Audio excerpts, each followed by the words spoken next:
Welcome to Pain with a Purpose, the podcast where we dive deep into the stories of resilience, redemption, and purpose.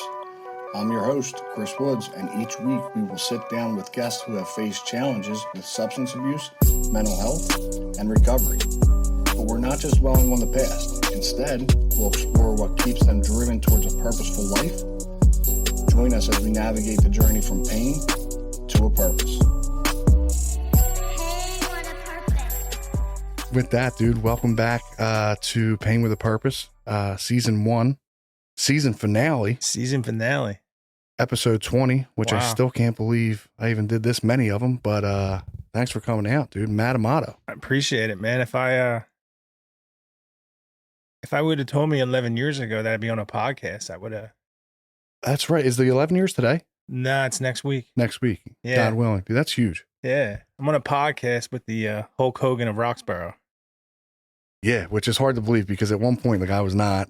I didn't look like this. Yeah, definitely really happy you came out because we have like a ton of comment. We're going to jump into a ton of shit, but yeah, this is my I'm happy to be here for many reasons. It's cool to be a part of this. I don't get out of the house much. Yeah. And you know, this is something that, like, I always thought it'd be cool to do, but, like, to be honest with you, I probably never had the fear holding me back, like what others are going to think, you know? So when someone steps outside the box, I kind of respect it. Yeah, I appreciate it, dude. I mean, I remember, and I've talked about it on previous episodes, but it's like, I used to like put up like motivational like statuses or like really early on in sobriety. Yeah. And somebody from the recovery house would smoke me in public, right? And I was like, all right, I'm done with that. Yeah. And that was like 9 years ago. Yeah. You know what I mean? And since then, like I've been like, sure, I've definitely been like an advocate for recovery and pretty outspoken about like my own personal journey, but I would have never done something like this until, you know, most recently I came back around and I was just like, dude, like who fucking cares? Yeah. I mean, what's it really matter anyway? It doesn't. You know, at the end of the day, like I'm the one that's got to like be with myself. And if I'm okay and I know that my intentions are pure, rock out. It's better to live doing something that you tried rather than thinking back like, oh, what could I have done? Well, and I'm that guy for sure. I'd be like, I could do that. Yeah. You know what I mean? Yeah. I look at you. I'm like, oh man, I could have did this. Yeah. And, and the truth of the matter is, and I say it all the time, it's like, I got no clue what the fuck I'm doing. Yeah. Yeah. But, you know, we just figure it out and we ask for help, dude. Like I still have people that help me with this whole thing. Yeah. But enough about that. Yeah. So 11 years next week, God willing. Yes. God's willing. Clearly, if you can't tell by the accent, he's not from Delco. He's from Morel Park. So another MP1 guy. He does, in fact, have the tattoo somewhere. 2. You have 2 of them. Yeah. So, I mean, like the other one's Johnny Butler, all them, they're nothing. Oh, yeah. Nothing. I mean, they got 1. Morel Park, born and raised in Northeast Philly, right? Yep. My whole life. Burnt your life to the ground in Northeast Philly. Burnt my life to the ground in Northeast Philly. Got sober in South Florida. Now, unfortunately, I live in South Jersey. So before we jump all the way, because we got a lot to talk about South Jersey. I mean, you got sober in South. Have you ever met a cool guy from South Jersey? Nope. Yes. Craig Schubert. Okay. I respect the shit out of that kid. Yeah. I remember seeing him really early on in my sobriety and he fell off, right? Went back out. And then to see his comeback story, it was, I don't know if you know Craig, but I know him a little bit. Yeah. He's done some work at my job. He overcharged you. Out of my out of my ballpark. Yeah. You said, yeah, it's on the company. Not a finance guy. You said it's on the company, dude. Yeah, so he's great. But other than that, South Jersey sucks. By the way, I'm kidding about that comment. With what? South Jersey. I mean, are we? But yeah, so you did a number of, it's not like you just went down there for a couple months. Like you did, I remember when I first met you, I was like, you did how long? And then I was like, you came back? Yeah, it was my 4th treatment center. You know, when it came time to discharge, I sit with my case manager, therapist, come up with a discharge plan, and like recovery house was going to be the option, no doubt about it. And it was, I had burned so many pieces to the ground at home, so it wasn't like I had a job to go back to. It wasn't like, you know, like I had this girl and this amazing life to get back to. So it was, the option was Levittown, which is like, you know, great spot. Yeah, great spot. A lot of people got sober there, were South Florida. And I was like option B. And I I don't know what I can't remember what happened at that point in time, what led me to that decision, but I did it, and it was the best decision I ever made in my entire life. So when you made that decision, you were already local, like you were local to here? Yeah, I was in Truman at Miramont this last time. Okay. Yeah. And then that's when they put you down there. Mm-hmm. I remember that. They put those same options in front of me. Yeah. Yeah. Which is weird sitting on this side of it, Yeah. not knowing why the options were the options. And I was like, okay. Mm-hmm. I mean, I understand that now. So you obviously went to like a really good place when you left. Yeah. I went to a cash pay halfway house called Rural Recovery. I was in Delray Beach, Florida. And I say this all the time, like I got on a plane and I went down there and I didn't know a single person from a hole in the wall. Right. And that was the best thing that ever happened to me. You know, there was no calling this guy or that guy for $10 or a place to sleep on. There was no like, you know, this is Matt who used to like play sports in the neighborhood, who everybody knows, where like you could always have a little come up here or there, where like at the end of the day, he's a good guy, you know, give him another chance. It was like, go down there, get humbled. You're a nobody, you're a loser. You know what I mean? Pull up to the recovery house, and it was like this huge property of like 15 to 20 townhouses that held like 6 to 7 people in each. And everybody's out there smoking a cigarette, having a good time. And, you know, I pull up and I'm like, who are these weirdos? You know what I mean? Being from Northeast Philly, of course, like I'm judging everybody. You know what I mean? They're wearing like a Crooks and Castles t-shirt. I'm like, what the heck is that? You know, loser. Yeah. Seriously. Yeah. You know, but at the end of the day, like after doing some work, you know, like I come to find out, like every time I feel like that, it's just because I wanted to feel a part of, right? You know, and I get down there and I don't know anybody from a hole in the wall, but I knew what I had known from my experience up here was that AA worked. Right now, like, did I ever work AA properly? No. So, you know, I was talking to some people, feeling some people out, and like, you know, just coming up the way we did, you know, who's real about this and who's not. And, you know, I found some guys that were going to a men's meeting. It was like my third day down there. I went to this men's meeting and, it was a bonfire meeting outside in Delray Beach, Florida. And, I happened to be wearing a Morrell Park t-shirt that night. Right. Coincidentally enough. Yep. And, some dude came up to me who was wearing a Keenan's Wildwood t-shirt. You know, he had just worked all 12 steps. He was like 4 months sober. He was fresh. He was hungry. He was eager. And, you know, he approached me with like the desperation to want to help somebody. He was like sponsee hunting essentially, you know, and, he came to my recovery house 2 days later. We sat down and like, I had a taste of AA before again, but like, I say this to people all the time now that are just getting sober. It was like I never had the ability to be completely honest with myself. And, you know, if I can't be honest with myself, I can't be honest with you, right? And if I can't get vulnerable with what's really going on inside of here, then I have no chance at this thing, you know? And that's my story, you know? And I sat down with him and I told him like, yo, if this doesn't work, dude, I don't know what I'm going to do. And like, he gave me enough assurance that like, if I do the proper steps and I do the proper work, like it will work, you know? And, you know, because I used to like, I don't know about you, man, but like, I have this like chronic ability to like be like, you know, cynical about things, you know, and like I would go into AA, you know, and you hear people talk about steps and God and all this stuff. And I'm like, my head goes like, what the hell does a moral inventory have to do with like drugs?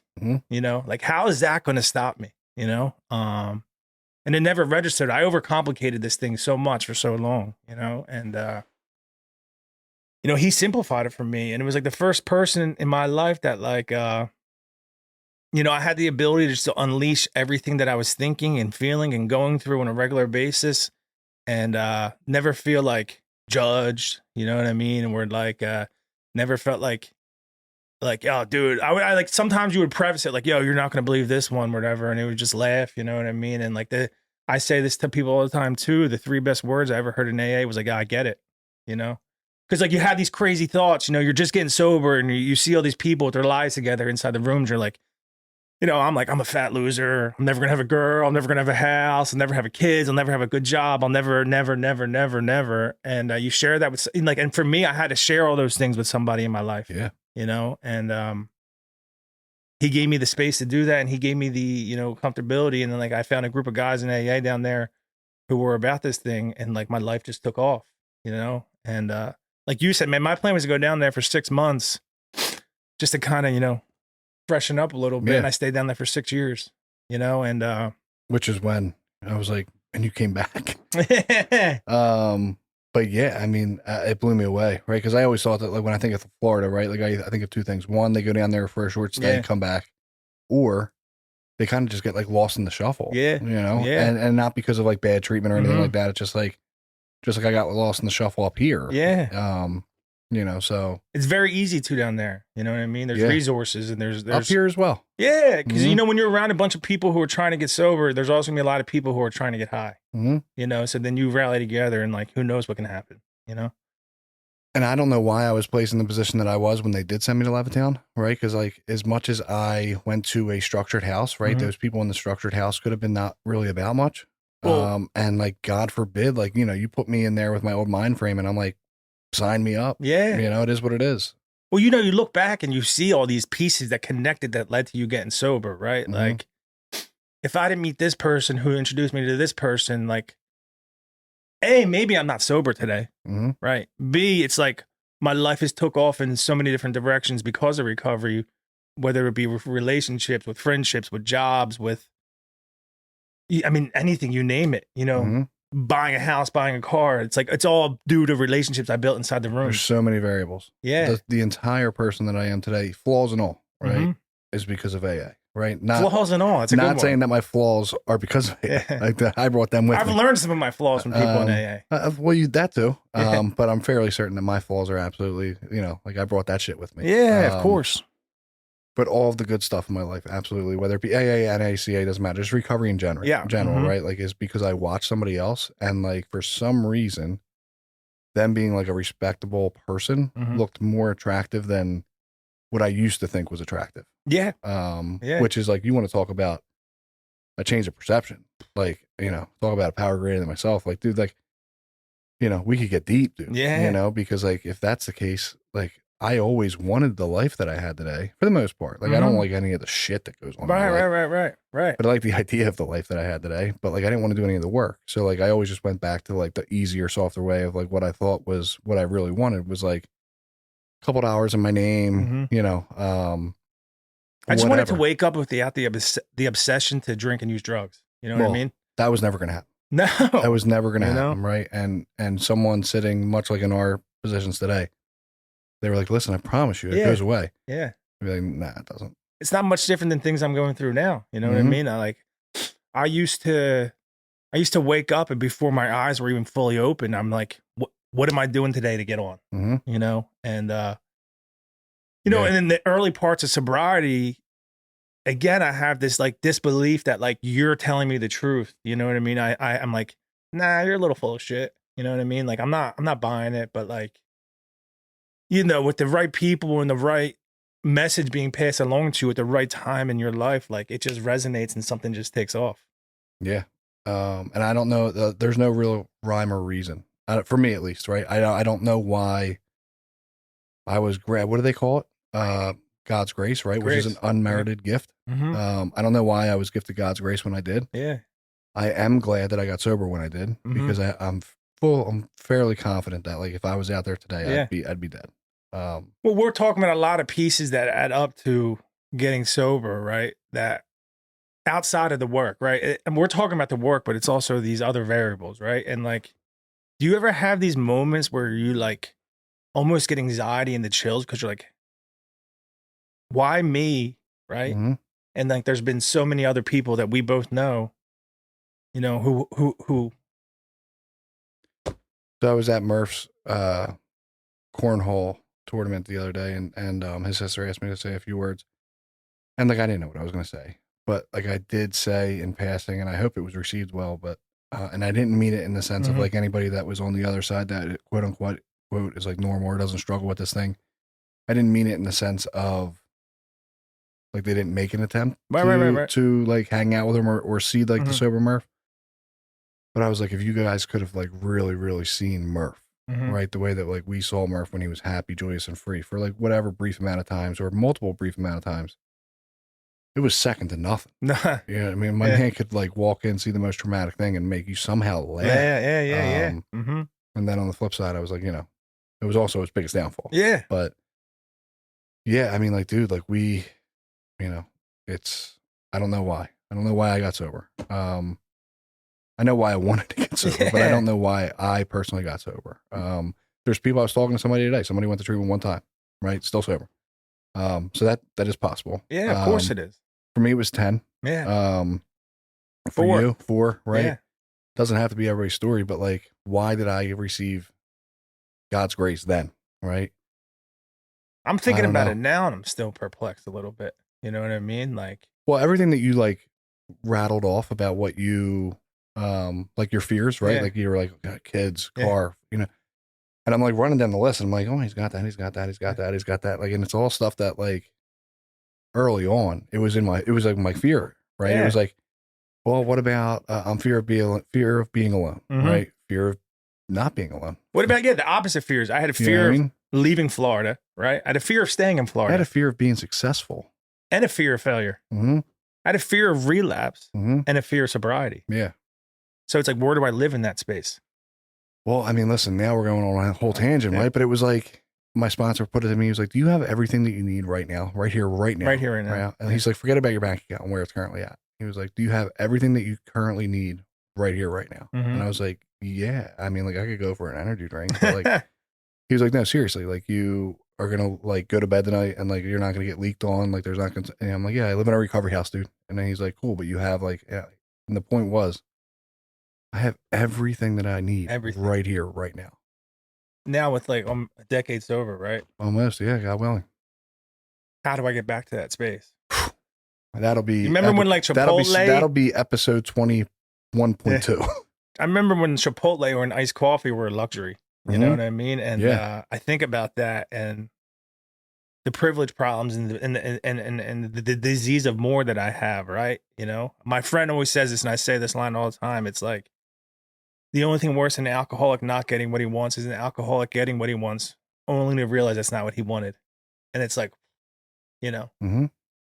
you just named off all the things that I was fearful of, and I'm sitting in the parking lot talking to you before the podcast and being like, And we're just talking life. Yeah. my life's stuff. You know what I mean? Like, I know. Yeah.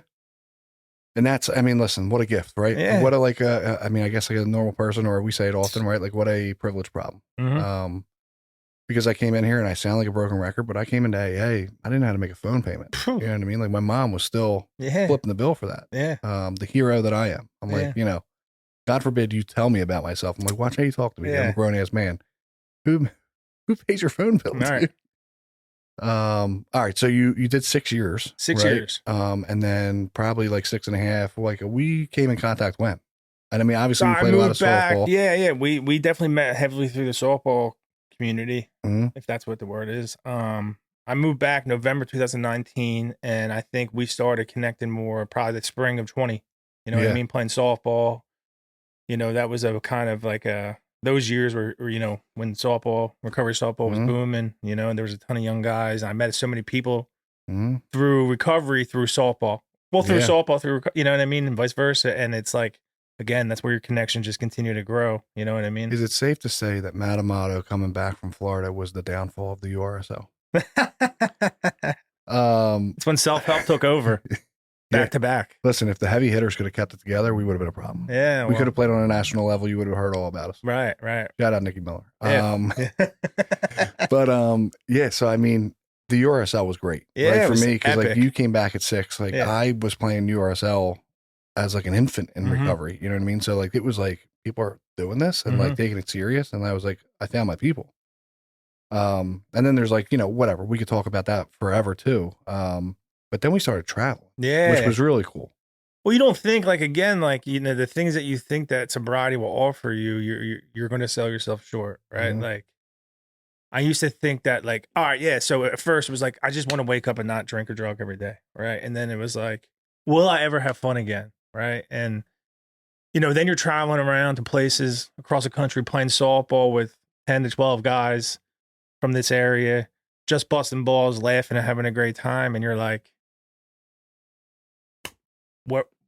How did we end up here? Mhm. You know, and you know, like the people that you meet and the connections you build, and especially in this area, I feel like, because like we have a very unique way of bonding together, right? Yeah, it's not received well everywhere else. Nah, it's tough. You know, Yeah. you start busting people's balls, and they're like, dude. I'm like, dude, I like you. yeah, My I like fault, dude. you. You know, Yeah. It's the truth though. Yeah. It's definitely the truth. Yeah.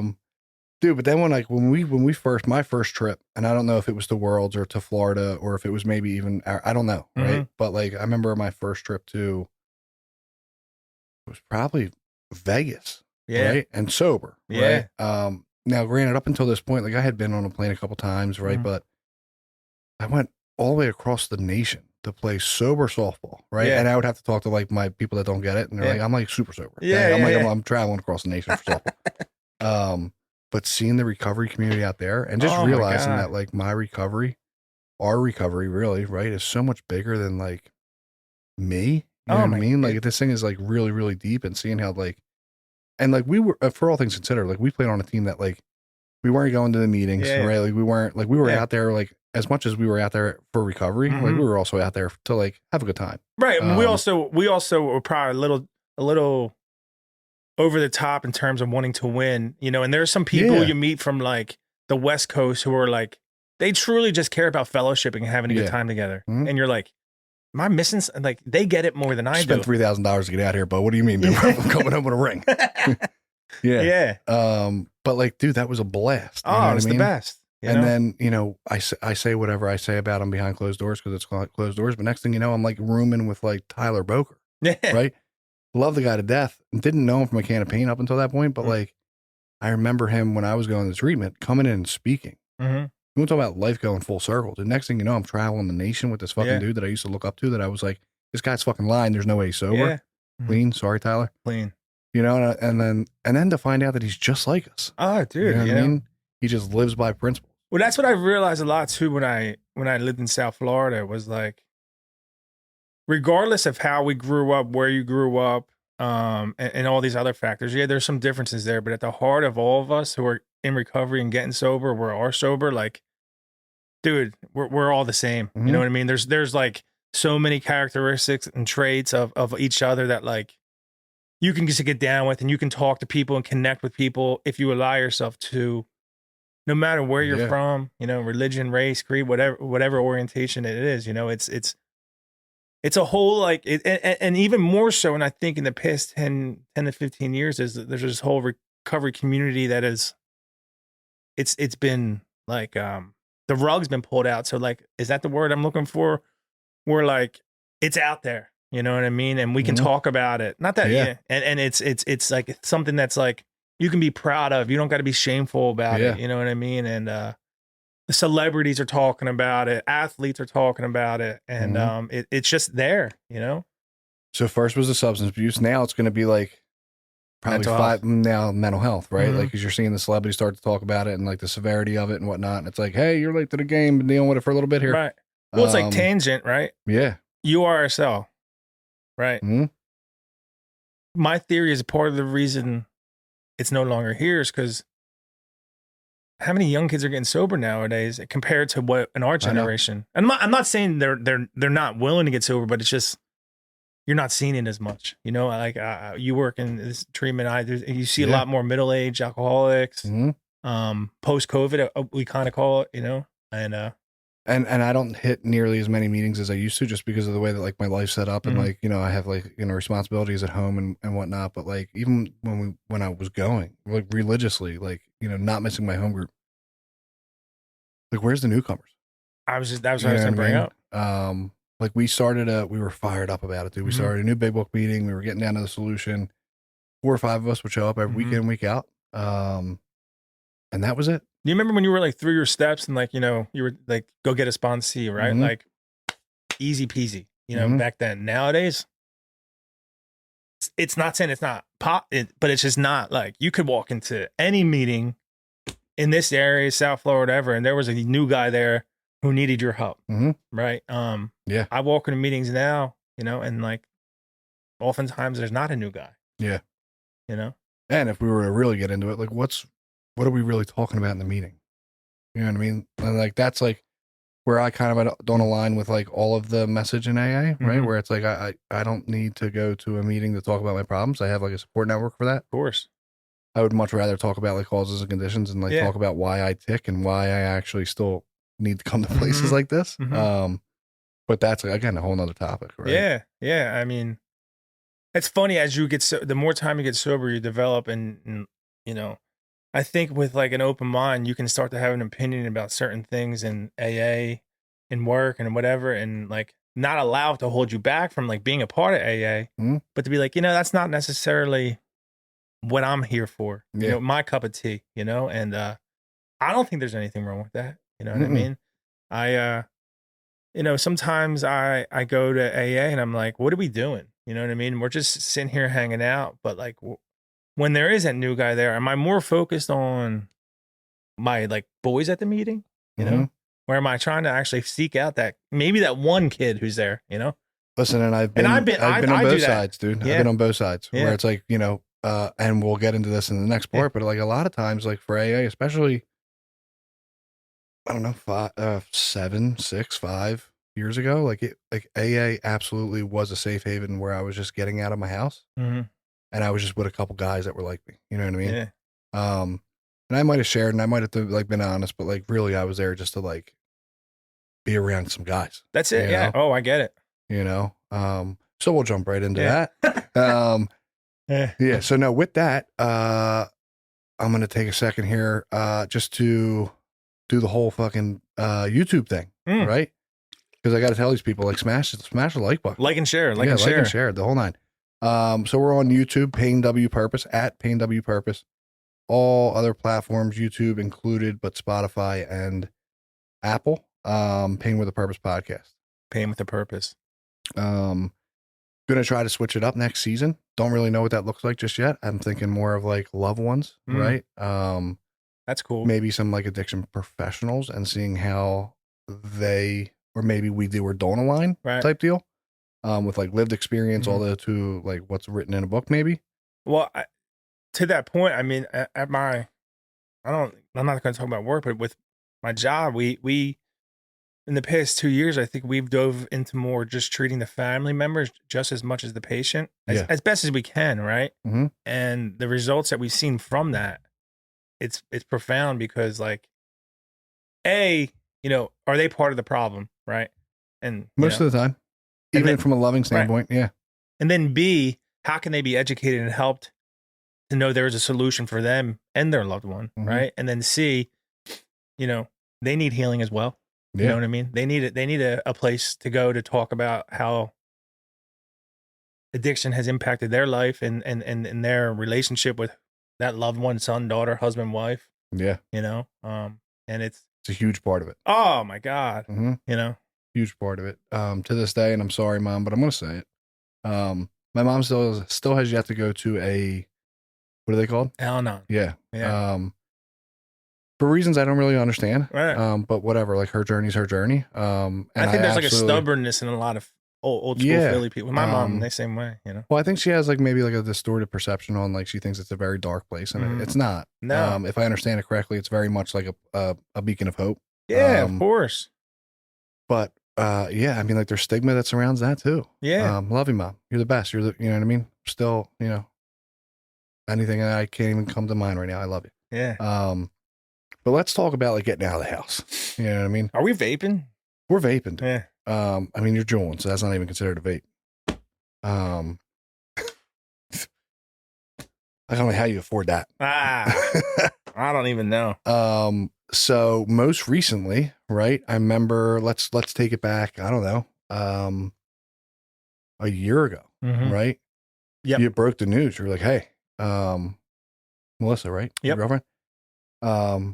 You're like, me and Melissa are pregnant. I was like, dude, congrats, man. That's fucking awesome, man. I'm so happy for you. Cause like, we had talked much in depth about like a bunch of stuff. I was like, are you excited? You want twins? And I was like, and you had the wrong one. I was like, oh, yeah. Cause I have twins. And I know severity is not a good word for it. But like the gravity of it, right? Because like, well, you didn't do a really good job of like really painting the picture for me. Paint it for me.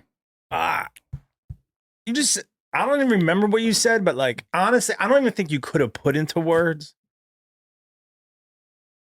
what it was going to be like. Right. And I'm not trying to paint a negative picture here. It's just like, everyone,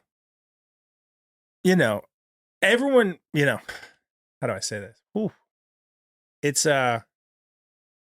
It it was the wildest experience. And I give Melissa so much credit because we had a lot of trials and tribulations prior to that. Yeah. You know, a couple miscarriages. So if anyone's going has been through that or is going through that, like, you know what I mean? I know, you know, every doctor's appointment, how you feel every time you walk in there and what that feels like. Being there for your loved one, you know. But what was I saying? Yeah, like no one, honestly, I'm, you know, joking around. No one can prepare you for what that's going to be like and what that's like. Cause like, I remember when me and her were trying to have a baby. Right. Mhm. And like in a relationship, obviously you have some communication, but like, hey, this is what this is going to look like, you know? And, you know, I was pretty 'Cause content. You never think that.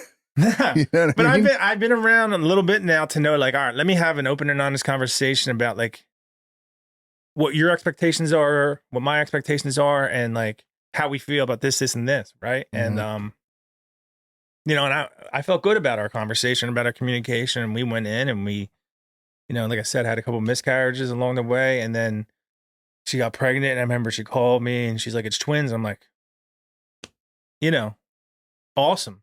And I don't know what you think, you know what I mean? Yeah. You're just like, there was still that part of me was like, all right, this is early, you know what I mean? And Yeah, because well, you also had previous experiences with, yeah, you know. and you know, once you have two, those conversations about what was expected and what Out the window. done. 'Cause it's a tag team from there on out. Oh man, you're never you can never play zone defense on the babies. Mm-mm. You know, at best you're playing man to man, and that's tough. You know, If they're behaving the way we need them to, right? And it's still early on. what are the right? chances two of them are doing that? It's short lived, and it'll get better. It will stretch out and get longer. Yeah. I promise. Mhm. Until It hasn't. There's been a light the past couple of weeks that like I'm like, then they'll start moving. yeah. Oh, one is already. Well, once they're up, brother, Mm-hmm.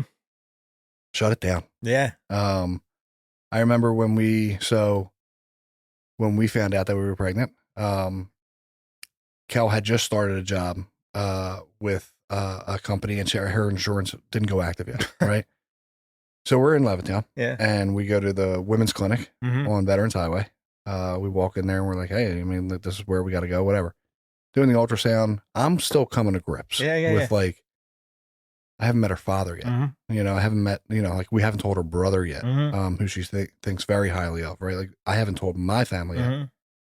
And then there's like this tech in there that's, you know, again, at an no insurance, like women's clinic. Yeah. Yeah. Doing the ultrasound, and she goes, "Yeah, I'm not sure, but like, I think there's two."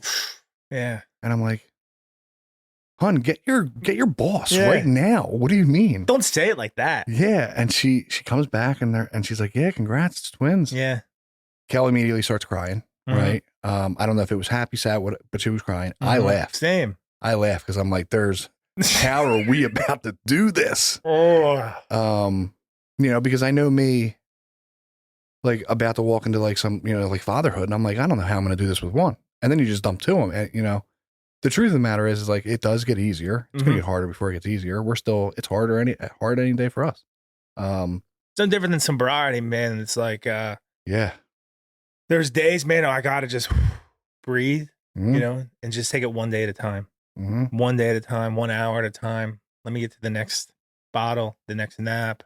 You know, let me make it to my bed tonight. You got to just make it through breakfast, lunch, and dinner. And we're saying like, and let me just like rewind the tape here. Like, once you hold these two little babies, we both have two girls. Mhm. It's the craziest experience ever. It's the most beautiful experience. It's it's just wild. But like, I don't think there's any way to be prepared. Like, I can't even imagine. I've never had one, but I can't imagine what it's like being a new parent with one. Right. And then two. I mean, I know what that's like now, and it's like, you know, there's the aspect of taking care of your family, taking care of your kids, taking care of your significant other. There's the aspect of like, we want to talk about alcoholism here. We want to talk about selfishness. It's like, you know, like you build a life for me for 36 years, and like my life was pretty good, you know. Talking about softball, I haven't swung a softball bat all summer, you know, all spring, not once. And like the selfishness that really comes to light once you have some Mhm. not some children, you have 2 children, you know, and you'll get to know yourself on a level I feel like that you never knew yourself for, and my flaws have come out dramatically, my strengths have come out dramatically. Like there's situations I've handled amazing, there's situations I could have handled better, you know what I mean? And you know, it's yeah. And we're only 6 months in, so it's gonna get great. But yeah, I mean, dude, like you saying you're gonna learn yourself to a level you never knew, right? The truth of the matter is like I don't know, you know how people always say like, "Are you ready? Are you ready for your kid?" Like I don't think we're 7 years in. I don't think we're still ready. Yeah. I think you just get hardened. You get Yeah. hardened in the sense of like, we've made it this far. Mhm. We're gonna continue to figure it the fuck out. Right. You know. The truth of the matter is that like yes, when you're like and as they get older, dude, and you're seeing it now with them being like, you know, they're not toddlers, right? They're No. still infants. Yeah. I don't know when that cutoff is. I don't know. What is that cutoff? They have neck muscles. Yeah, they're sitting up kind of. Sometimes they'll lean They over. need a job. Yeah. But yeah, I mean, dude, so those, and people always said it to me, and I was, and you won't be able to comprehend it either, right? But like, soak it all in now. Mm-hmm. Because now, like, you know what I mean? It's nuts. I know. I got cartwheels going on in my house all day. Yeah. But dude, like seeing them grow into these little girls, and be respectful little girls is like, it's fucking insane. Did you feel like early on, like, am I showing them doing the right thing to get them to that point to be respectable girls? No, I just and I've said this in multiple different times. So the only thought that I went into it with is that like my dad was never really like a part of my life. He was, but he definitely wasn't. He suffered the same way we did. He just never got sober. My thought was like, I'm never going to be him. So I will always be there. Right. What that looks like on any given day. Nobody gave me the manual. Right. So like, well, man, you know, I just do the best I can. I do definitely have a very short tolerance. Kel will tell you, right? She probably hates it. Yeah. I know she does when she flares her nostrils. I'm like, what's wrong? She's like, nothing. I'm like, you're lying. They know, you know, they're telling more and more when you have kids. Oh man. Yeah. But it's great, dude. It's absolutely great. It's a lot. But at the end of the day, like I have a very full fucking life. Oh, and again, like I for all the shortcomings and strengths that I've shown in these 6 months, like the only thing that I tell myself is just show up every day. You know what I mean? And like when I got sober and I was like, the one thing I've done right this whole time is be honest, right? And like I don't believe in painting a picture of like my life is so great because I just had babies and I have a house, a great job, and all that stuff. Like, no, you know, like there's you know, there's days where like I'm with my daughters and there's not a smile on my face, and it's not because of them, it's because of me. You know what I mean? It's because I'm not doing what I want to do, right?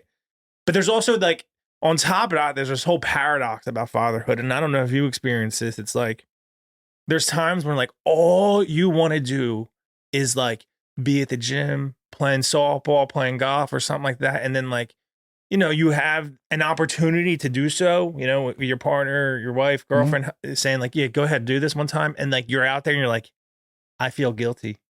I should be at home with my daughters, you know? And it's like, so then you're like, where's my space? Like what am I? Who am I? I don't, you know, like. And I might get in trouble for saying this, and that's okay too. But like it's, and it's never a spoken thing.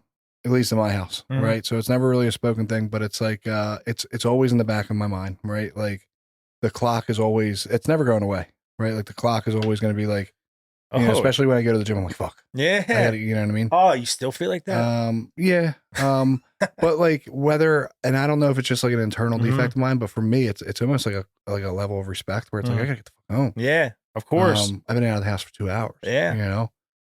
And you better believe that she lets me know that I've been out of the house for 2 hours. Yeah, if you want to be held accountable. Yeah, she lets me know. Yeah. Like, where were you doing? I'm like, I'm sorry. I got talking. Yeah. But yeah, I think it's and early on, it definitely was a thing. Oh yeah. Yeah. Like softball. And so I'll deny that I ever said this. She ain't going to watch it. But like I shouldn't have played half the softball that I did. Right. strictly because like I was out of the house. I mean, like imagine that, like, dude, the tournaments we used to play in, Yeah. even locally, all day. and I was like, what? Yeah. Why? I Yeah. do 1 day a week, and it's like, dude, you know what I mean? I don't know. I never said it, but I Yeah. shouldn't have been doing that. But again, like I was a little bit younger Right. when I had the kids, so I think the level of maturity probably wasn't there. I was definitely probably like more selfish Yeah. at that time. Right. But again, man, like these kids, they're great. They're just a lot, right? Like, and I don't like pull any punches with that. People are like, "Oh, they're so Yeah. beautiful." I'm like, "Yeah, they are. They're a They lot. are. They're amazing. They're a lot. Yeah, they're a lot. Like, you know, when, you know, it's not like the movies when like people are, you know, a baby's eating a bottle when you give it the bottle, the baby's taking a nap when you put him down. Like, they're not showing you like, hey, what about the time the baby's just absolutely refusing to take the bottle, absolutely refusing to go down to bed at nighttime, and then you got her sister.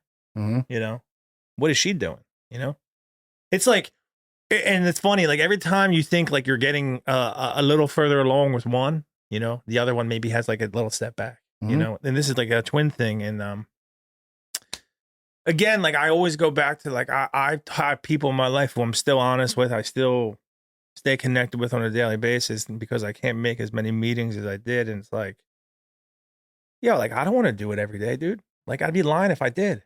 You know, I don't want to be up at 6 a.m. letting her sleep in a little bit, you know, because she's gonna take on the whole day and be like Superwoman with the babies. You know, like I don't want to do that. You know, I'd much rather be in bed. I'd much rather, you know. But like again, like sobriety, thank God I was told early on, it's not always what I want. It's not what I want to do. It's how I show up, when I show up, how I show up.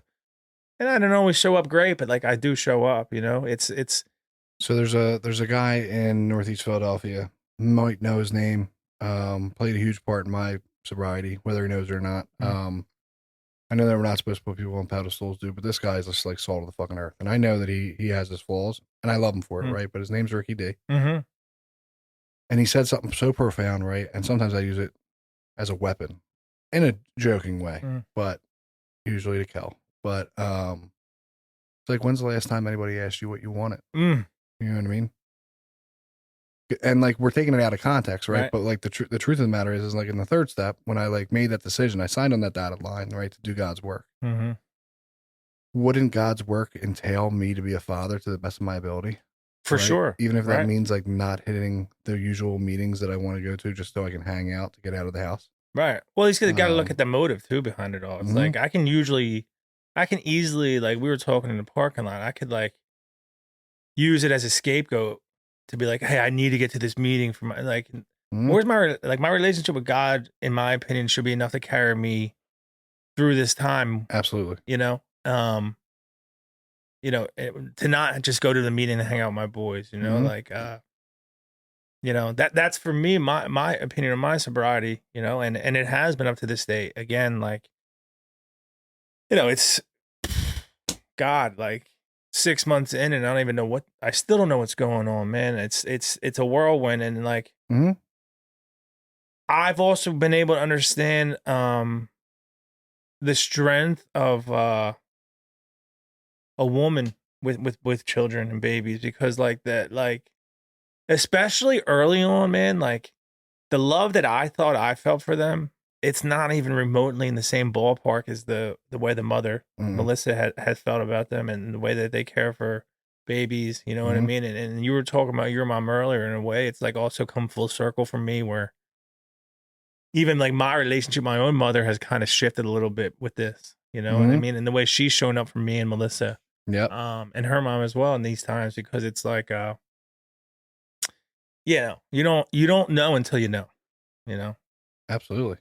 Hold on 1 second. No problem. But yeah, I mean, dude, the twin thing is great. It's biggest blessing, biggest pain in my side at any given day. You know, but like I said, I don't pull any punches, right? Like people are like, oh, they're great. I'm like, you know, they're a ton of work. They're great. And right now they're like 7, right? So like although they're respectable and they're really nice and they're great in public, you should see them at my house. Be a fly, right? Probably nonstop, right? Yeah, and like my house like doesn't echo, but like it you know, like if like I don't know how your house is, but like if they do a cartwheel, it thuds, right? I don't do well with the noises in general, right? I think Kel knows that because she swears she doesn't. She slams the shit out of the cabinets. Oh, just kidding, Kel. But yeah, so like when they do cartwheels, I'm like, I'm like, do one more cartwheel, yeah, and I'm gonna lose my mind. yeah. And she assures me it's just like a girl thing, and I'm like, cool, but like not in the house. No. It's funny the quirks you'll realize too, because like the way my one baby cries versus the other, it sends like something. I'm like, oh, you know what I mean? Like the other one's more of like and the other cries like it like sends like a feeling in my body. I'm like, oh man, like I don't even know what to do now. You know, it is cool that you gave your one baby like the North Philly blowout though. I saw that. Yeah. I don't know what happened there, but she went to Ann's on Frankfurt Ave. She got a little shape up, a little $3 shape up. No, dude, listen, at the end of the day, right? I can bitch and complain about everything in my life.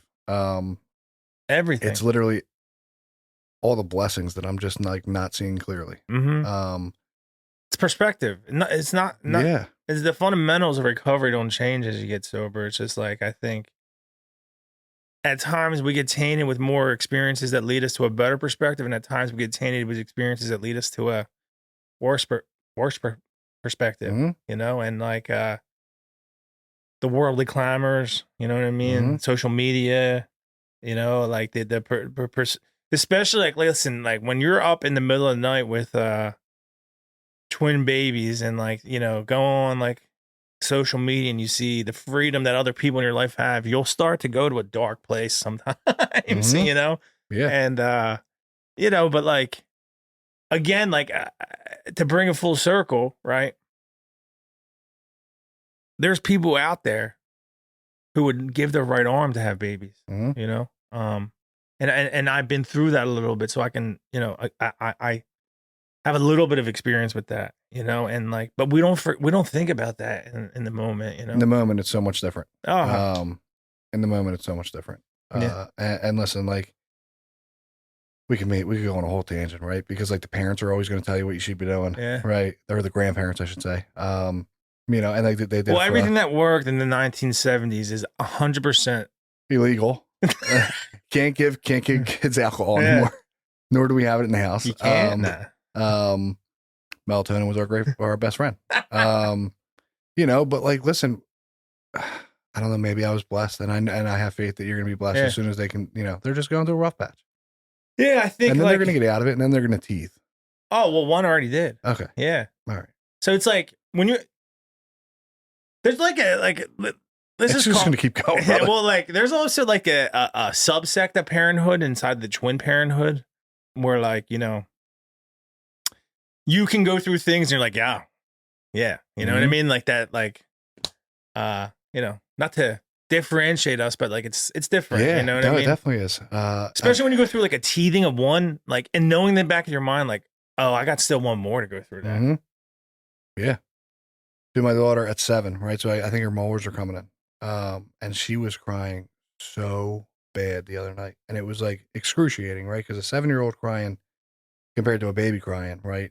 7-year-old can tell you exactly how she feels. Yeah. And she said something like, "Why would God do this to me?" And I'm like, "Oh my God, like what the? How do you answer that? You're growing up. You're growing up. You know, and we try everything, right? We did the children's Tylenol, like the ice pack. She was just so worked out that she wouldn't stop crying. But yeah, dude, it pulls on the heartstrings, like for real, because there's nothing you can do. Dude. It's tough. There's Grace, like, suck it up. Yeah. I'm like, Grace, don't. Yeah.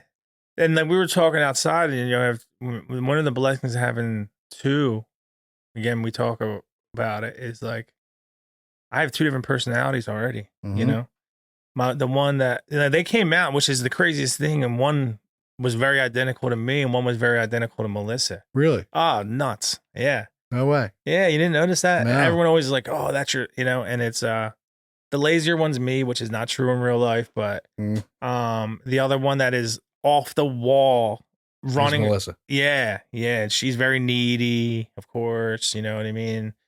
Probably's gonna, you know. Melissa, he forgot to say, and not true in real life.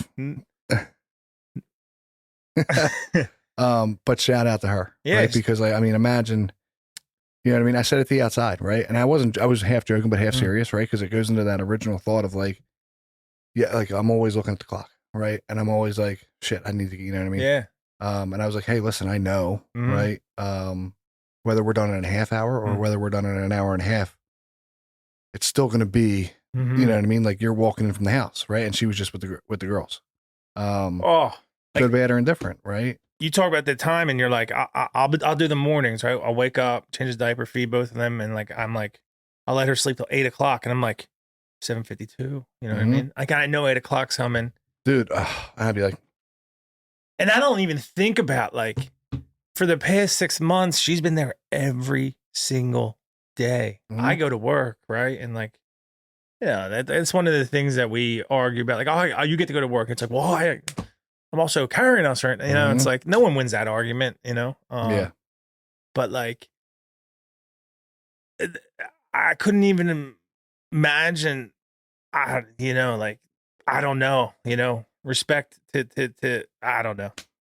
The mothers out there that have that, you know, it's just a love that like, there's something there that like, you know, I started to feel more and more recently as I started to develop a level of personality, but it was immediate for them. Immediate. And like, I don't even think I can comprehend the way a mother loves a baby. You know what I mean? And I'm not saying that's everyone's experience, but that's been my experience. So let me rephrase there. But like, you know, I don't know how they do it. You know, I don't know how Melissa does, or I should say, like every day, all day long. There's no like, the most break you're getting is like, a mom coming over, and then when the mom comes over, if they're both down for a nap, you know, if they're both down for a nap, and if that lasts more than sometimes 15 minutes, you know, sometimes an hour and a half. I mean, listen, we don't want to get too dark here, right? But like, that's like, I mean, and that's the truth of the matter. And this is like what I think a lot of parents that maybe have like one at a time might not really realize is like, we would put the babies down. Right, for a nap. If we got them both down at the same time, huge success. Huge. Now the fuse is lit, right? Much like my sobriety, if I'm not doing what I got to do. But now we don't know how long it's going to be, right? So now you're on constant edge, right? That's why I always used to joke around when you were like, when I would check in with you, I was like, you in therapy yet? Yeah. You know, because like it was crucial for me. Pending doom is the term I use. It's like, and not in a bad way, but it's just like time to clock back in. Yeah. You know what I mean? You think it's like, it'd be like working the hardest job of your life and your boss saying, all right, go on break. And you have no idea when he's going to tell you to go back into the trenches. You know, that's a very weak analogy, but you know, it's, I mean, it's being real though, right? Because, you know, we both love our children, right? But like the truth of the matter is like, it definitely, it plays a very serious toll on your mental health, and it's not talked about often. And I feel like, who knows how this is even going to be received if who's listening, right? Because they might be like, you ungrateful. I'm not saying I'm ungrateful. No. What I'm saying is that, and don't get me wrong, they're 7. So like, we've kind of made it out of that like really rough stage that you're currently in. What I'm saying is that like, it was really, really hard. Yeah. You know, I'd be lying to you. Like, you know, I think I'm not going to, you know, I think we both experienced some really dark moments. Right. And like, even if you would have told me what it was going to, even if you painted the perfect picture for me of what it was going to be like early on, right? Like, I don't think, not that I wouldn't have been able to comprehend really until I was fully in it, right? Like, when I tell you, like for 6, like you're talking about a nap, right? And it's like, I don't even like, my break during the nap is me sitting there while they're taking a nap, because like if one of them goes off, my goal is to scoop them and run so it doesn't set off the other one, because if I have 2 babies who didn't nap well, no thank you, experience it, I'm good on that, learn from that one, you know what I mean? Bedtime, the same thing. It's like we put them down 7:30, like I go to bed, and it's not because like I necessarily want to, but it's because like I gotta get some sleep, and there's like that pending doom of like, if I can't get comfortable downstairs and like watch the Phillies, you know what I mean? Like I'll watch them on my phone, you know? Yeah. But like, you just don't know, you know? You're at the mercy of two babies that have no control over their emotions, right? And like I'm supposed to be able to control mine. And again, I've done that very, very well at times and not very well at times. And I mean, yeah, listen, you and I both. yeah. And then on top of it, you gotta stay sober. Right?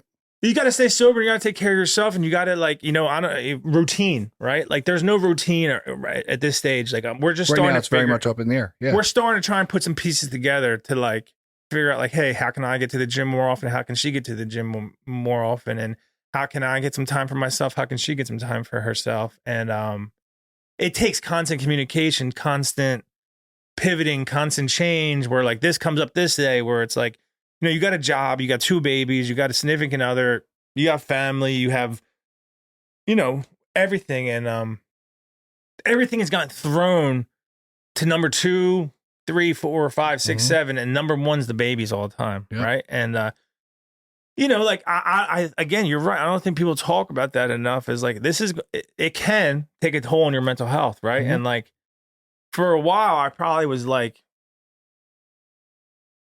not doing anything about it. It was like almost like there's that pride and ego where you don't even want to admit, that like you need help or you need to do this and a third. And it's like, again, I got to take it back to early recovery. It's like, all right, let me be honest with people in my life. Maybe there's some people who can help me, right? And like how family has shown up for me, how friends have shown up for me, and how you gotta it's taking a step to be like, dude, I have no idea what I'm doing right now. Yeah. You know what I mean? Yeah, dude, like I started getting back into some step work. I started getting back into, I'm going to sound stupid because all this is like some fundamental stuff in recovery, but like setting aside time in the morning to pray, giving myself, like I drive now and I don't listen to music. I don't even try and get on the phone. I just try and sit with myself and talk to God for 5 minutes. Yeah.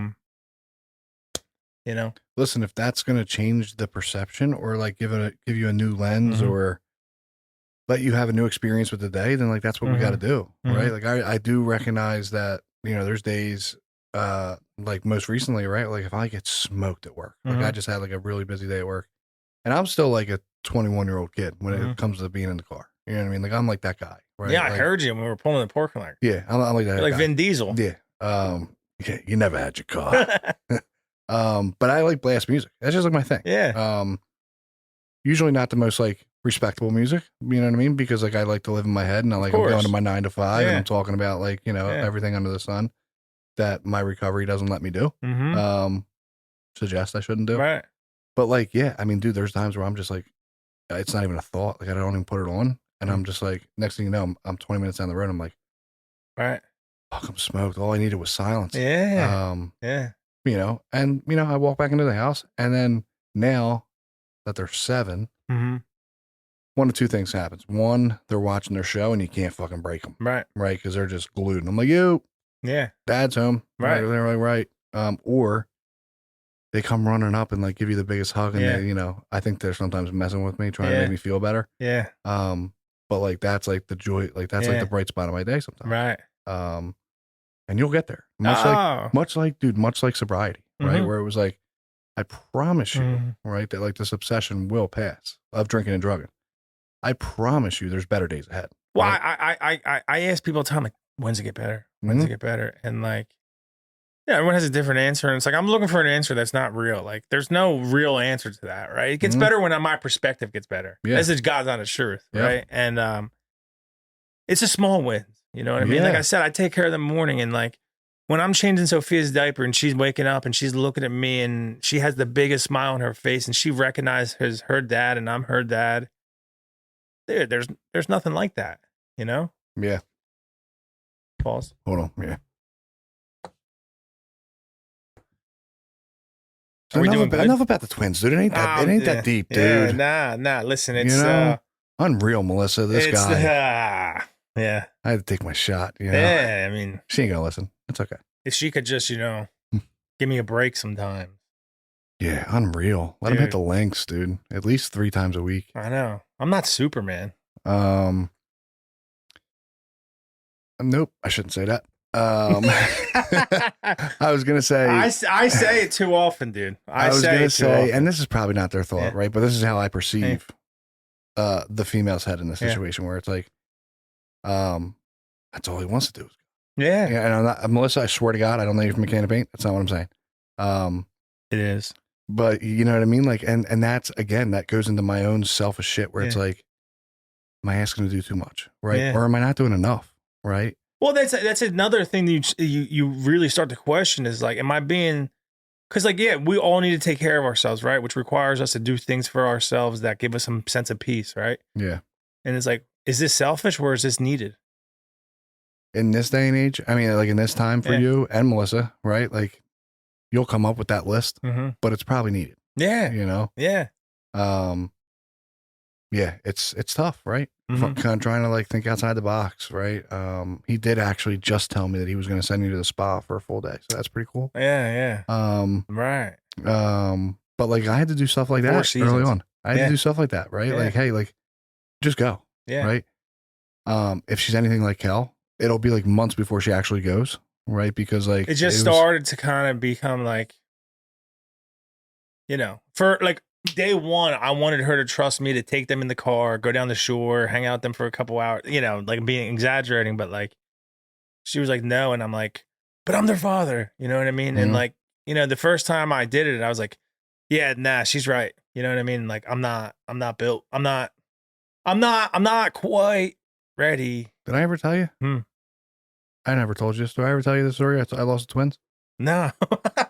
In my own house. Really? Yeah. So you can't call DHS. First off, disclaimer, you can't call DHS on me right now. Right. Okay. Because it's already come and gone. They're healthy. They're at soccer practice right now. They love life. Okay. They're safe. So early on when we bought our house, right, the kids were 6 months, 7 months into like really being able to walk. Yeah. I had a good buddy of mine, because I needed a guy to look at my air conditioning. Right. He's in the upstairs like duct work, but like there's an attic up there that I didn't know of. I'm like, well, I own this house. I should probably go up there and at least see it. Of course. Now I'm down there. They're at the stage where they just love dancing all the time, and I have surround sound in my living room, so I put it on, and I put it on pretty loud, thinking that like, no way they're not going to stop dancing. I go up there. I go, it can't be more than 4 minutes. Me being up there, right? I come down, they're gone. Yeah. Now I think they're fucking with me. Oh no. Right? Because they do. Yeah. They're early on where like they'll hide behind the couch. I'm in every single room 27 times. They're nowhere. Right. Now I'm outside. My neighbor at the time was my tech in rehab. Right? Nice. Talk about life coming full circle, right? He still has remained sober, and like now he's like a buddy, right? He's out there with his wife. I'm like, yo, have you seen my kids? And he's like, what? No, dude, what are you talking about? I'm like, I'm dead serious, Joe. Where's my kids? He goes, fuck. Okay. Now I'm running I live in a cul-de-sac. Now I'm running, right? And I have a wooded area behind my house. So. Oh, no. I go behind the houses, don't see them go behind the house. I go back in my house and I'm starting to look through the rooms again. I'm like, they wouldn't have done that, right? Next thing you know, it couldn't have been more than 5 minutes later. 2 cars pull up, right? It's my across the street neighbor. And just, and actually it just happened to be like my neighbor, like a couple houses down. My kids were like ran away, right? And we're like just on the corner. Nice. Yeah. That was probably cool to tell your wife. First day she ever let me be with the kids. Oh. First thought, alcoholic thought was like, she'll never know. Yeah. Never gonna tell him. Oh yeah. Until I played out the tape and I was like, well, God forbid the neighbor's like, close one yesterday. You know, so I had to tell her, and thank God she was as understanding as she was. Because I were like, there wasn't any foul play or anything like that. Like, should I have maybe, I don't know. But they were quick. That's what's so scary, man. Is like, now you're like, who would have thought 10 years ago you'd be responsible for other human beings, you know? And that doesn't register to me every day. It's like, you need me to hand you this, like, you know, like it's every little mechanism of their life right now is contingent on you showing up. Yeah. And being a dad. Yep. Yeah. So like when you guys delivered, right? And I don't know, like, were you ever in the room by yourself with the twins at one point? Or like, did they immediately go like skin to skin and then they were there? Yeah. No, I wasn't by myself. I went from in the surge, what is it called? The operating room. Yep. They took them for like 4 minutes, cleaned them off, and me and Melissa walked back to like the regular hospital room, and they went skin to skin. You know what I mean? So I don't know why it was different for us, but like, so we went from the operation room, right? They wheeled in the twins. Right. The nurse was like, "I'll be right back," and it's just me and the twins, and I'm like, yeah. And me, the nut job that I am, I'm like, well, what are we doing now? I'm talking to these two kids. I'm like, well, now what? Yeah. And then I'm like, the internal dialogue's going, and I'm like, fuck, dude, I am a dad. Yep. You know what I mean? Like, holy shit, both these kids are mine. Both. What about like when they, I don't know about you, but like prior to going back to the operating room, for us, it was a C-section, right? So I sat in a hallway by myself for about 20 minutes. Yeah, I don't know if it was just probably because it was mainline health and they're good. But it was quick. Like, you know, once they took her back, next thing you know. Were you by yourself at all prior to like I was by myself for about, it almost felt like maybe 5-10 minutes. Yeah, I was for like 15 and it felt like the longest 15 minutes of my life. And like everything was just like from getting sober to like losing friends to family to like, it just was like all these thoughts and emotions were rushing through me. And you're just like, am I built for this? Can I do this? Am I, you know, like, and the truth of the matter is, it's going to sound definitely corny after everything that we just talked about and how we went on a million different tangents, and we probably lost every single listener we had, but that's cool too. Is like, dude, I didn't come this far to get dropped right here. Yeah. You know, I felt safe, right? In the sense of like, everything's going to work out. And then I walked back there. And then when I walked back there, I don't know why they walked me back the way that they did. But I saw everything. And then they went past the curtain and she was like, they get started. I'm like, oh yeah. Yeah. Yeah. We're right there. Oh yeah. And she's like, really? And I'm like, yep. Yeah. And next thing you know, the kids were born, and I was like, holy shit. Holy shit. Yeah. Yeah. It was like the most surreal moment of like life. Yeah. Ever. Them holding up, this is your daughter. You know what I mean? This is your daughter 2 times. And being like, then them like go into there, they weigh them real quick, and they're like, can I touch them? I'm allowed to hold them. Like, you're the dad, you know? Yeah. Like I know what I'm allowed to do right now. And that's the thing. When I cut the cord, I only cut the cord on the one. I don't know which one it was, because there was a lot going on for all you sticklers out there. Yeah. Sorry. I didn't know that it was that tough. Yeah. So I almost felt like a bitch. I was like, hold on, let me readjust here. Yeah. Hold on. But yeah, after the first one, I was like, nah, you got it. Yeah. But yeah, it was a lot, man. Greatest gift of my life. It was out of body experience. That was an out of body experience, and just like seeing even a woman's body at work in those moments, you're like, whoa. How is she? And then you're holding 2 babies that way. Ours weighed close to 7 pounds each. Holy shit. Yeah. Oh, so okay. Yeah. Full term. Shout out, Melissa. That's the third one. Third. Wow. Yeah, that gets me a day out. You're using it right now. But yeah, so yeah, we were 5. We were like right in the 5s. So like 5'2", 5'3". Yeah. And then we thought that they were making like these little grunt noises, and we were like, listen how cute they are. And they were like, yeah, they can't breathe. Oh. They're going to the NICU. I'm like, okay, here we go. Okay. Yeah. Like literally, like something out of it. I was like, this is how parenting's going to go. Oh my God. We thought that was cute. Yeah. And then, you know, that first 3 days in the room and then coming home, it's just like, you know, I don't know. I don't know if people are sick of us talking about twins, but like there's like a community of us. You know what I mean? Well, listen, I mean, they can be sick about us talking about twins all day. It doesn't really matter, right? But like, we started off the show, and the show's called Pain with a Purpose, right? It's very clear that your purpose now is to be a twin dad. Wow. First and foremost, right? And I don't care if this contradicts any hardo in any type of recovery fellowship, doesn't matter. It's very apparent to me that my main purpose in this world is to be Gracie and Maddie's, or Maddie and Gracie, because if they hear that, they'll fight about why I said one name first. Their dad, right? Anything other than that comes second. When you feel that, though, like, let me ask you this: do you feel like, is that responsibility not from like a standpoint of like showing up, but the responsibility of like, I'm tasked with showing them how to navigate this world, right? Does it feel like a lot sometimes? I mean, absolutely, especially with everything that's going on in this That's what I'm world. saying. Yeah. I mean, like I try not to watch the news, right? Right. But like, yeah, it's scary shit, dude. Yeah. It's really, really scary stuff. But yeah, both, Yeah. right? One, like I said, I'll never be my dad, Right. right? Especially going through what we went through, right? Mhm. Like, Yeah. and then, if you're around Truman long enough, you hear a lot of like inner child stuff, right? And it's like, am I going to be able to let my daughter's yeah, you know what I mean? I know I'm going like a little Here's deep. the truth of the matter is that like I've spent enough time in like a clinical setting to know that like I could do the best job in the world, paint a perfect picture, Mhm. right? And still fall short on it because I know I'm not going to be able to. But like if somehow I was able to like carry out what it was supposed to look like to a T, that doesn't dictate, you know what I mean, good, bad, or indifferent, right? I'm there to like love the shit out of them and good, bad, or indifferent. I think that's like at the root of it. That's all. That's the most you can do. Yeah. You know what I mean? Again, there's no manual, Right. right?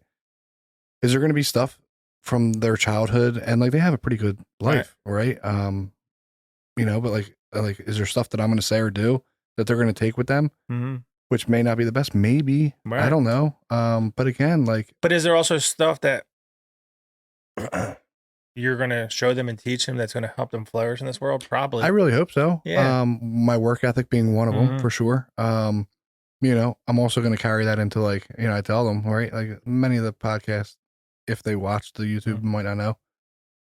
My kids like bust my balls, right? Like, cause I got fake teeth, and I'm like, well, listen, I got fake. You want to know why I got fake teeth? Right. You know what I mean? Yeah. It's because you're giving your mother a hard time and you weren't brushing your teeth. They don't need to know that like it's because I was doing like heavy narcotics, right? And like this was like the last on my priority. Right. But I also tell them like, hey, you can do anything you want in this world, right? But like school's a very important thing.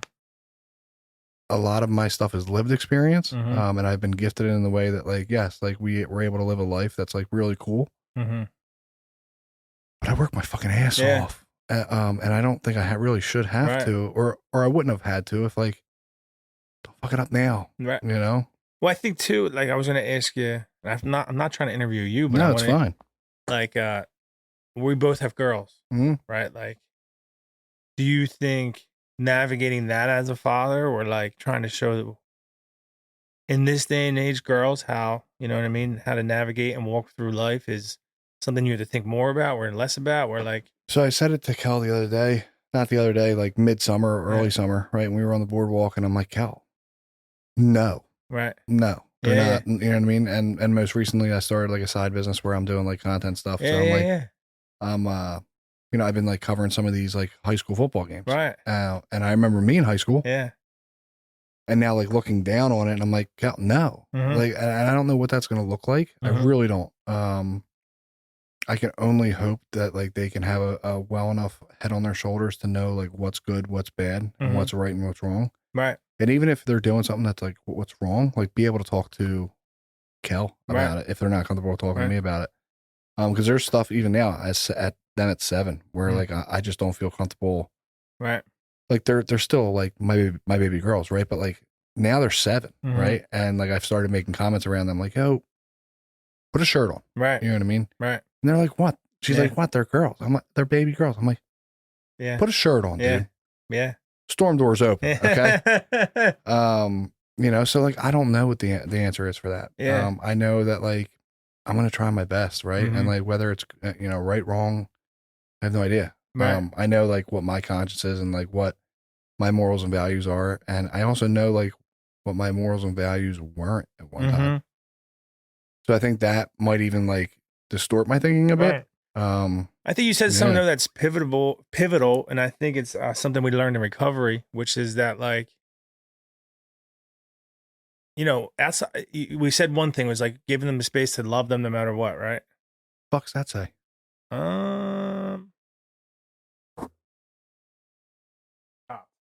That's fucking phenomenal. Oh no, was that the whole time? Nah, I mean we still got this, but yeah. Was that we got the majority of it? Yeah, so it's just outside of loving them as best as you possibly can on a daily basis, is having them feel like they have a space they can talk to you or your wife about anything.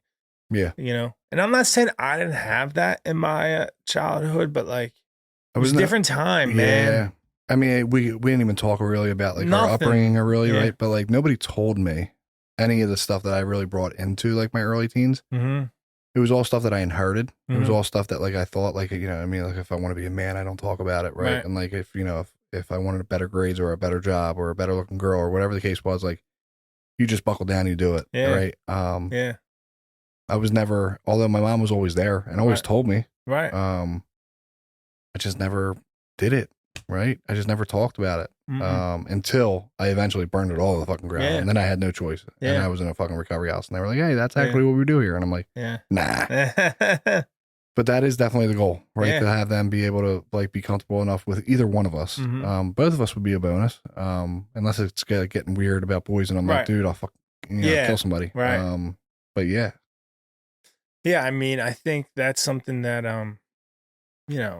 I think about even now, like scenarios of them coming up to me like about this, then how am I going to react? Am I going to be able to? I'm creating stories in my head, obviously, but the future tripping. But like, there's certain principles that I still want to, at the very least, live by, right? Yeah. And it's a couple of those things we just talked about, and because outside of that, man, like, does anybody know what the hell they're doing? No, not really. And we're just like relating it to like the kids and everything like that. But like, it really boils down to, my main goal, right, would be like, God forbid I were to, move on, die, God forbid, you know what I mean? Like sooner rather than later, like what would people say about me? Do I have my flaws? Sure. Right. But I would hope that people would like know that like, like your dad was a good guy. Yeah. Right.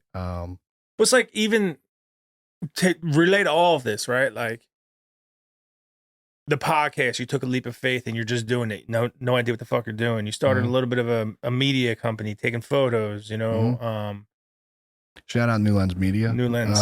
We're on Instagram as well. New Lens Media.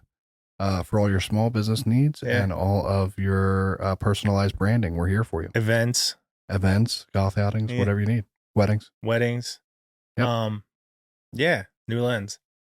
We have a new lens on life. Do you know why? That's why I called it New Lens. Yeah. So originally, like I have a partner, right? He's not in recovery, but like I wanted to relate it, and like I threw one in on him. He didn't know. I was like, all right, how about New Lens Media? Wow. And he was like, yeah, I actually like that. I'm like, because like new perception, new lens. I think what was the first one I came up with? It was like something. It was like 4/28. It was like the the girl's birthday. Yeah. That's not even the girl's birthday. I just made that up. Jesus Christ. But you're 100% right, dude. Like,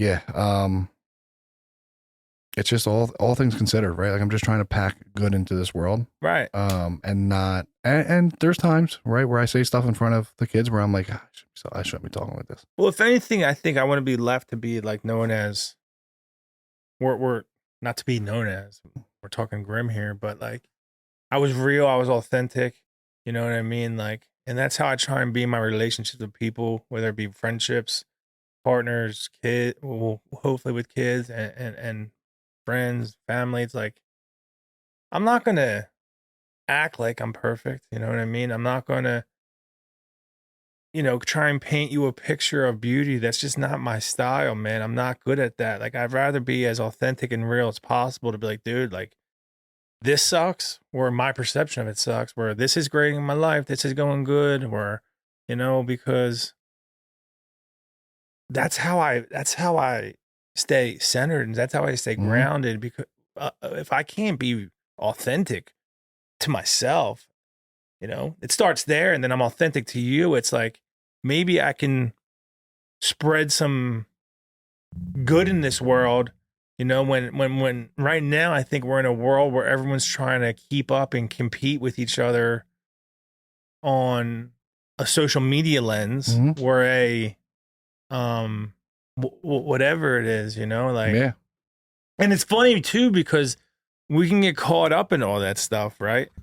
And at the core, I know none of it works, right? No, it doesn't work. No. You know what I mean? Like,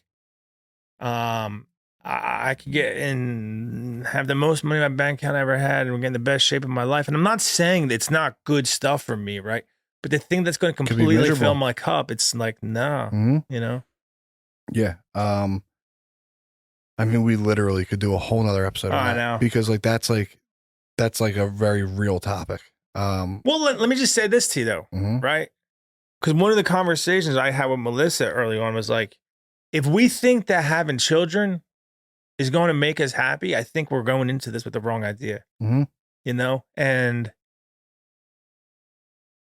it's added to my life, and it's added a whole new ability for me to love and to get to know myself. And it's been a lesson for me in a lot of ways. But like, if I'm relying on my happiness from anything, one thing, kids, wife, girl, job, money, gym, softball, golf, like I'm definitely missing it. You know what I mean? And I'm definitely not happy, you know? Yeah. I mean, listen, and Kel will be the first one to tell you, even like some of my closer friends will be the first one to tell you, like I go through these things, right? Where like I go, if it's not money, right, it's the materialistic thing. If it's not the materialistic thing, it is how much I'm fixated on my children, or how much I'm fixated on my house, or if it's not,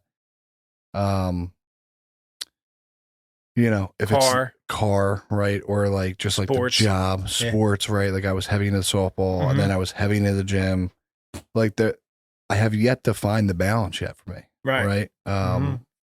It's much like early sobriety, where it's like I'm going to throw a bunch of shit at the wall, see what sticks. I do that with ancillary stuff, right? You know, and I'm always on the go, go. You know, and I have a very, very hard time of like just sitting, right? And although I'm home, right, what am I doing when I'm home? The wheels are spinning. Am I editing footage, or am I editing some stuff that I just captured for like a client, or am I super fixated on like my daytime job, or am I, you know, so like it's tough, right? And then when it's not that, here's the sick part. I just dive into AA. Yeah. Right. And not in a healthy way. Right. I know what you mean. Like next thing you know, they're like, what was, you know what I mean? Yeah. And like I got 15 sponsees. Right. And I'm like not present at all at the house. Right. Right. So where's that balance? Right. But it's clearly written, and I just forget to actually live by it or actually see it. Right. It's as a better example. Right. Is, you know, I'll botch it. I used to be able, Chris Brennan used to like, I used to make him so proud. I love Chris Brennan, by the way, but better example, right, of our sobriety or our recovery, right, lies before us in our respected homes, occupations, and affairs. Right. And I probably still botched it, right? But a lot of times am I really just basing it off of what my bank account looks like? Am I basing it off of how well I'm received at work, right? Or whatever it is, you know? But that's what I need to not forget so often, right? Is like, it's gotta be, right? God, family, then everything else. Well, I think it's like this constant like assessment of all these things. And like, I've come to realize once I acknowledge that this was me, you know what I mean? Like that I was going to have a pop a mole in my life, where this was going to be it for me. This was going to be it for me. This was going to be it for me. If I had this amount in my bank account, or if I had this car or this house or whatever, I'd be good. That'd be the last piece of the happiness puzzle, right? Once I realized that that puzzle's never ending. I think I started to understand more that like, yo, it's okay, right? I'm never going to be perfect, and that's part of being human, right? But I need to be aware when I need to get recentered. I need to be aware of like, yo, you're being nuts. You know what I mean? I need to be aware to be like, this person's right? Where I need to be aware that like, whatever it is, you know what I mean? You know, it's like, even when we talk about recovery, right? Like, and this is my opinion. Again, I got to preface with that. It's like we miss the mark sometimes, right? Like I got sober to build a relationship with God, and it's what it talks about in the literature, big book, right? It's not to do, you know, talk about it now. Don't hide behind it. I mean, like, listen, it's not about for me. Like, it's about, I build a relationship with God. It's about how I show up for the people in my life and how I'm of service to those people and alcoholics and addicts, right? It's not outside the rooms, anywhere. anywhere. Yeah. You know, it's not all about like being of service just to the people in AA all the time, right? It's not just like you have to go to meetings, you know what I mean? And I'm not saying I'm not saying this stuff isn't important, but like the way I was taught sobriety, right, was like you do the work, you build a relationship with God, and you have the ability to show up for yourself and other people, right? And that road's going to take you down a lot of different paths, right? And you need to be right with yourself to know where you need to be in life. I was told, and it was very profound when I heard it, right? And I still carry it into my everyday subconscious, probably, right? Where it's like I go to AA. When I say AA, I don't mean the rooms, right? I go to this fellowship to work the 12 steps to get a connection with God. I go to AA, so I don't need AA. You know what I mean? Wow. You know what I mean? And then I'm not co-signing like not going to a meeting for the next 7 months. Well, it's right? a paradox. It can be like a paradox, right? And it's like you're the only one that can know that. Yeah. Right. I saw a meme on social media, so it has to be true. But it resonated with where I currently am in my life, where it was like, let's start to normalize the people that don't need a structured like type living. I need to be in this meeting, in this meeting, in this meeting, in this meeting, in this meeting, like every single day to be okay. You know, I think I jammed myself up for a number of years because I was told that if I wasn't doing this, I wasn't doing enough in recovery or in my recovery. Everything was okay in my life except my subconscious, like, fuck. Right. You know? And that's not okay. I shouldn't have to live that way. No, you know? no. And that's like, if I'm at a point in my recovery where I think you know what I need best, I'm probably doing something wrong. Right. Like, I'm not saying I'm not going to take input from others because that's what I do in part of my daily life is like, I seek guidance. Right. And maybe that guidance is to get more involved into this part of recovery or this part of recovery. Right. But, if I'm just listening to people who have the same solution that worked for them 10 years ago, maybe I haven't grown, you know? And you know, that's just my experience, right? Like, yeah. And it's something that like the only thing we have is our experience, right? And that's the only thing we can give to other people, right? I can't talk to you about like going through certain things in life that I've never been through that you've been through and vice versa, right? But like my experience is that like as long as I maintain that, you know. Yeah. Yeah. And by all means, if we still have anybody listening, we might have 1 or 2 hours left. We're not by no means saying like you don't have to go to meetings. That's not what I'm saying. You know what I mean? We're not saying that at all. Yeah. But I am absolutely in a place in my sobriety where it's like, again, my life is very full. Right. Right. I don't have the luxury, right, to like be in a meeting every single day. Sometimes even twice a week. Right. Like there's times where like I don't hit a meeting all week. If you have the like, and this is everyone's different, right? If you have the option of a meeting where your girls' soccer practice, like, what are we talking about here? Again, I also got told that like I was coming to these meetings to become a productive member of society. Right. Right. And again, not to like play too much on the play of words things, right? But like I didn't go through all this pain, right, to find a purpose with like having these baby girls. Pain with a purpose. And not show up to soccer practice, right? The kicker is I miss soccer practice for this. But like I had a pass because she obviously this is a part of something you're doing. And she understands bigger. it. Yeah, she understands it as well. Yeah, yeah.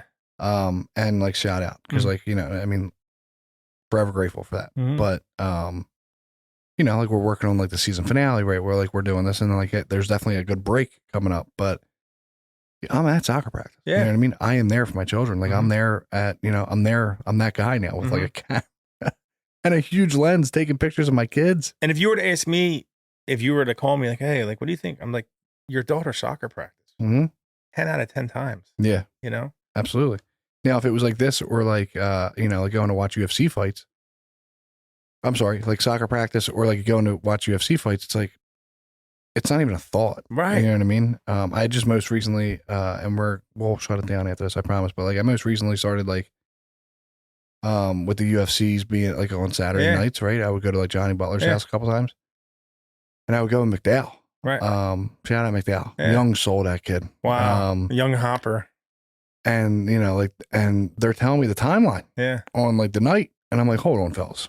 I'm like, so you're telling me the main event comes on at what time? Yeah. And they're like, yeah, for lucky, like 12. I'm like, nah. Who's buying my Uber? Yeah. Because like I rode McDowell, and it's 10 o'clock. I'm already ready to shut it down. Brother, I'm lucky if I can get through Monday Night Football. You know? So yeah, I mean, like I just don't have it anymore. I can't hang. Mm-hmm. But yeah, I mean, like it is what it is. Like I'm fortunate that like if I want to go somewhere, I can. Mm-hmm. But I ain't got it like that. I'm tired. You know what I mean? And the crazy contradiction is that even though I'm tired, I'll still find a way to be up late somehow if I'm in the comfort of my own home. Mm-hmm. But I think as you grow and mature, but like I've come to understand, like this is where I always wanted to be. Mm-hmm. Right? I wanted to be comfortable sitting in my house on a Friday night doing nothing. Mm-hmm. Right? Like you go through periods where like you have all this FOMO and you feel like you need to be here, there, and everywhere, right? But like the ultimate goal was always to be like, in early sobriety, you put me in my house on a Friday night by myself, I cannot sit with myself, right?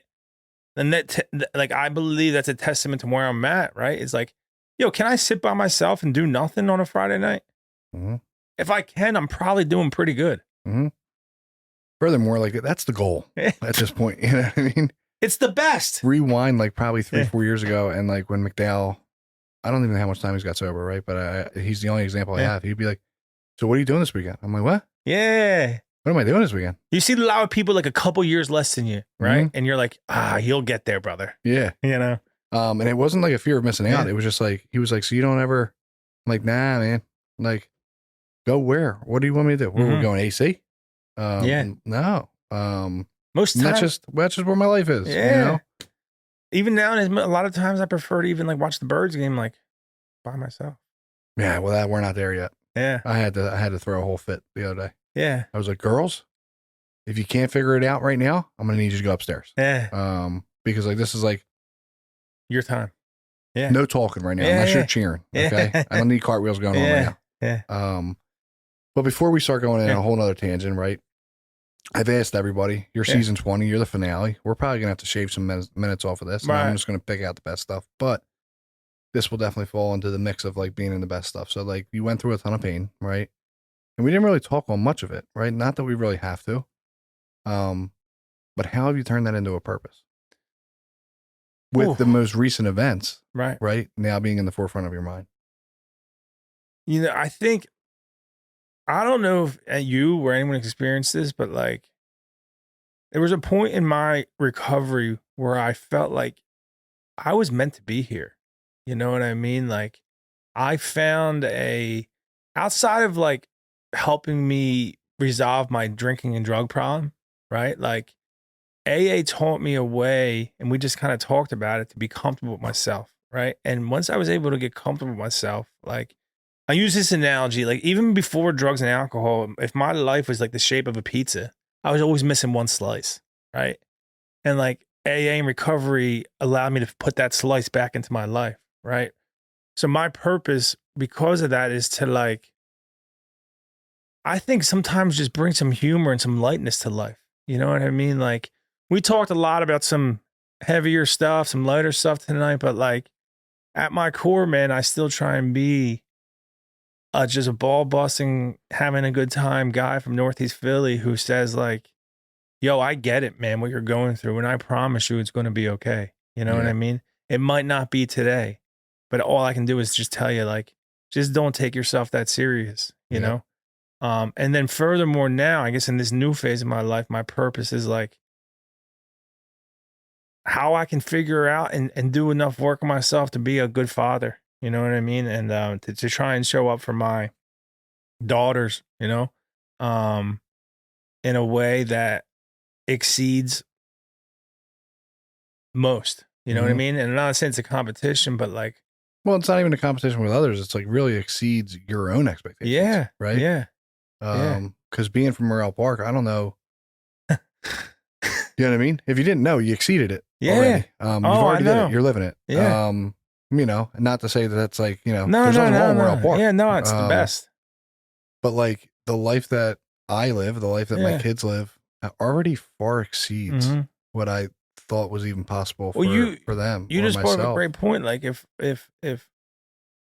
moving to Florida, moving to Jersey, moving around, getting sober, meeting people from all walks of life, if I would have stayed in Morel Park forever, I don't know if I would have the experience that I have had. Oh, I know I wouldn't have, right? Like, yeah. So my purpose is also like to try and inspire people. Like, yo, if you want more, I can promise you, there's more out there. Mm-hmm. You know, and I don't know what that looks like for you, and I'm not going to tell you because I don't know.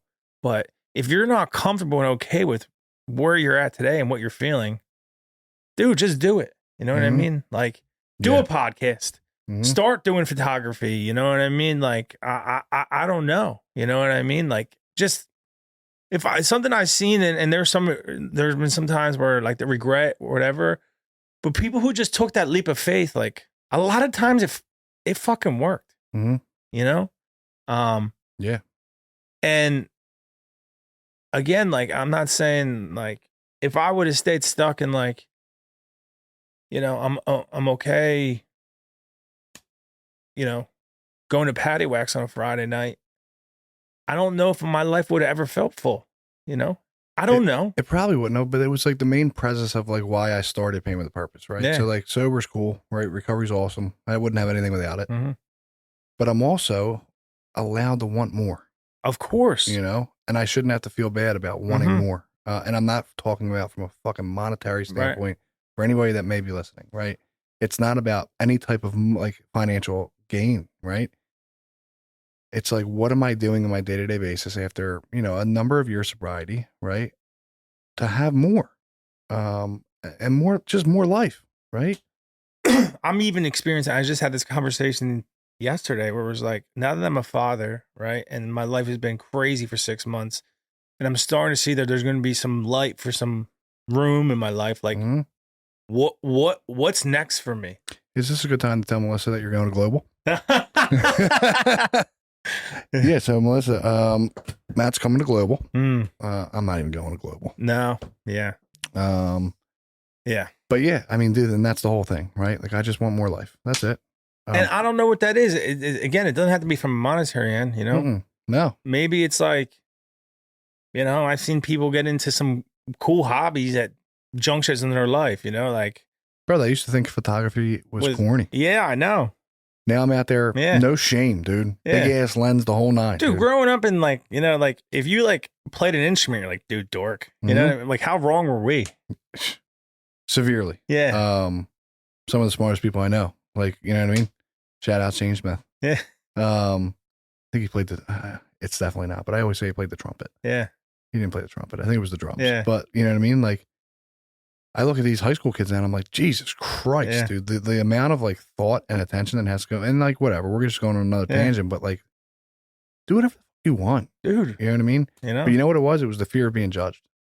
Yeah, and I think that's when we started out talking about that, it's like, you know, I'm the king of that too. I will bust everyone's balls, you know what I mean? But there's always like a little bit of jealousy. I mean, I don't know why it just came into my head. We'll end with this, right? Like my boy Joey A. Yeah. Big time swimmer. Yeah. Had no idea. Wow. I was like, yeah. Swimmer, huh? Yeah.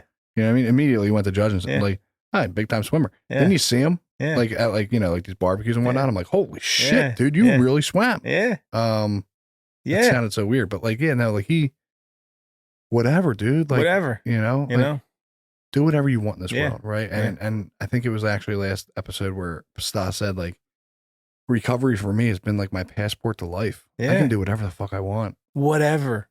And the things that I never thought were imaginable are completely imaginable, you know? And it's, there's no limits to this. There's no end. There's no beginning. There's just, you know, peaks and valleys, you know? I'll end you with one question. Do you do #GirlDad? I don't. All right, good. No. because it's very apparent at this Yeah. point. It's the only reason half the time I still go to the gym. Yeah. You know what I mean? Yeah. I'm like, God forbid I'm going to get beat up by one of their boyfriends. You know what I mean? Or girlfriends, whatever. you know? Whatever. Yeah. But anyway, so if anybody's still listening, right, super appreciative appreciate you coming you. out. This is not like around the corner for you. You're not in Morrell Park anymore. You got to go over a bridge, the whole nine. Yeah. Pay a toll. Do a jug handle. Yes. Jug handles. Ah. Anyway, Appreciate you having me out, Chris. Yeah, dude, I really appreciate you coming on. I've wanted to have you on for a number of, I mean, I was almost like half afraid to ask that. I'm like, I know he's got a very full nightlife right now. And we ain't talking about you going to Noto. Yeah, no, this is, I told Melissa, I'm like, this is my chance. This is my opportunity. You can't deny me. You never know. You never know what's going to go viral. Who might listen? Could be thousands, could be nobody. Who knows? Like, who's that stump in the chair talking? Love me a good gamble. I'm going to parlay myself. So I'm going to take a few weeks off for, from very selfish reasons. I just need a break. Of course. There's a lot that goes into this. We're going to come back. We're going to switch it up a little bit. We'll be dropping some, I don't know if it's breaking news, but I'm going to call it breaking news. And then, in the coming weeks here, but I'm hoping to start back up in like a month. Awesome.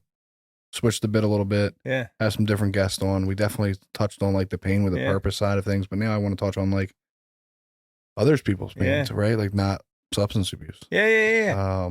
There's many different ways you can go with this. Yeah. Yeah. So with that, I'll see you in a few weeks. If anybody wants to reach out, DM me, text me, whatever the case may be. But like and follow. Pain W Purpose on Instagram, Pain with a Purpose podcast. Just search it. I'm not even going to go through what we're on anymore. But with that, appreciate the support so far. And we'll talk to you guys soon. Thanks.